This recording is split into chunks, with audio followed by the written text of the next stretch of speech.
আজকে আমি তৈরি করে দেখাবো খুব কমন একটা রেসিপি, ঝিঙে পোস্ত। তার জন্য প্রথমে কটি ঝিঙেকে একই সাইজের টুকরো করে কেটে নিলাম। আদা, কাঁচা লঙ্কা, সাদা জিরে ও পোস্ত ভালো করে একটি শিলনোড়ার সাহায্যে বেটে নিলাম। আমি এখানে 2টো কাঁচা লঙ্কা নিয়েছি। আপনারা যতটা পরিমাণ ঝাল খাবেন সেই বুঝে কাঁচা লঙ্কা নেবেন।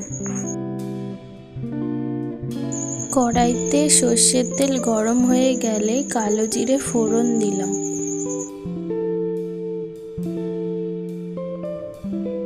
তারপর কেটে রাখা ঝিঙে দিয়ে কিছুক্ষণ ভেজে নেব।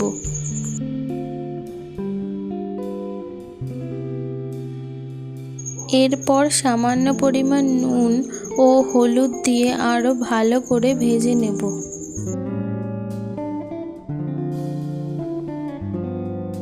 কিছুক্ষণ ভাজা হয়ে গেলে বেটে রাখা মশলা দিয়ে কষিয়ে নিলেই রেডি হয়ে যাবে ঝিঙে পোস্ত।